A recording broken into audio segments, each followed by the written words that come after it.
दोस्तों, जैसे कि हमने पहले पार्ट में देखा कि कैसे कर्ण के कवच के छिन जाते ही उसके बाद के आगे की कहानी किस प्रकार से है। महाभारत के द्रोण पर्व अध्याय 180 में वर्णित घटना के अनुसार एक बार जब घटोत्कच को कर्ण के द्वारा मारा गया था, यह देखकर समस्त पांडवों के नेत्रों में आंसू भर गए थे, मगर वहीं श्री कृष्ण हर्ष और उल्लास में मग्न होकर उनकी तारीफ कर रहे थे। घोड़े की रस्सियों को छोड़कर हर्ष से नाचने लगे। श्री कृष्ण को इस प्रकार प्रसन्न देखकर अर्जुन कुछ उदास होकर बोले, हे मधुसूदन, घटोत्कच के वध से आज हमें शोक का अवसर प्राप्त हुआ है, परंतु आपको अत्यधिक हर्ष क्यों हो रहा है?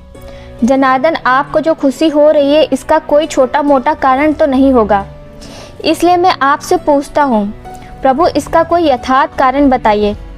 तब श्री कृष्ण बोले, धनंजय, इंद्र की दी हुई शक्ति को घटोत्कच के द्वारा कर्ण के हाथ से दूर करवा के अब तुम युद्ध भूमि में कर्ण को शीघ्र ही मरा हुआ समझो।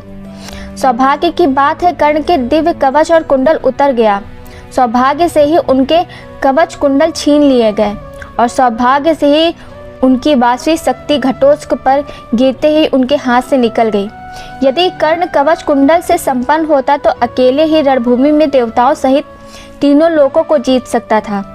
तुम गांडीव उठाकर, मैं सुदर्शन चक्र लेकर दोनों साथ मिल जाते तो भी युद्ध भूमि में जाकर उनका कवच कुंडल से युक्त नीरश्रेष्ठ कर्ण को नहीं जीत सकते थे। तुम्हारे युद्ध के लिए इंद्र ने अपनी माया से उन कवच कुंडल को हर लिया और उसको कवच कुंडल से भी वंचित कर दिया। कवच कुंडल के बदले इंद्र ने उन्हें वास्तविक शक्ति दी, जिसका उपयोग वह तुम पर करता, लेकिन घटोत्कच को उसके आगे आ गया, जिसके कारण घटोत्कच पर ही वास्तविक शक्ति का उपयोग हो गया। अब इस वृत्तांत में भगवान श्री कृष्ण ने कहा था, कवच के रहते मेरे सुदर्शन चक्र से भी कर्ण को पराजित नहीं किया जा सकता था। यह बात केवल उन्होंने सूर्य देव का मन रखने के लिए कही थी। अगर श्री कृष्ण अपने सुदर्शन चक्र से और अर्जुन अपने पशुपात्र का प्रयोग करते तो कर्ण का वध निश्चित था, पर श्री कृष्ण कभी भी सूर्य देव की कीर्ति को भस्म नहीं करना चाहते थे। सुदर्शन चक्र को महादेव के अतिरिक्त कोई भी नष्ट नहीं कर सकता था। यहाँ तक कि अमृत धारण कर चुके देव भी सुदर्शन चक्र के समक्ष अवधेय नहीं हैं। और वहीं जब भगवान श्री कृष्ण ने अर्जुन को पशुपात्र दिया था, तब उन्होंने कहा था कि इस पशुपात्र के बारे में देवराज इंद्र, यक्ष, कुबेर, वरुण अथवा वायु देव भी नहीं जानते हैं। साधारण मनुष्य तो दूर की बात है, संपूर्ण लोकों में ऐसा कोई भी नहीं है जो इस पशुपात्र से मारा ना जा सके। इसका प्रयोग तो मन से, संकल्प से, दृष्टि से, वाणी से तथा धनुष द्वारा किया जा सकता है, और इनमें से चाहे जैसे भी इसका आवाहन हो तो शत्रु का नाश होना निश्चित है।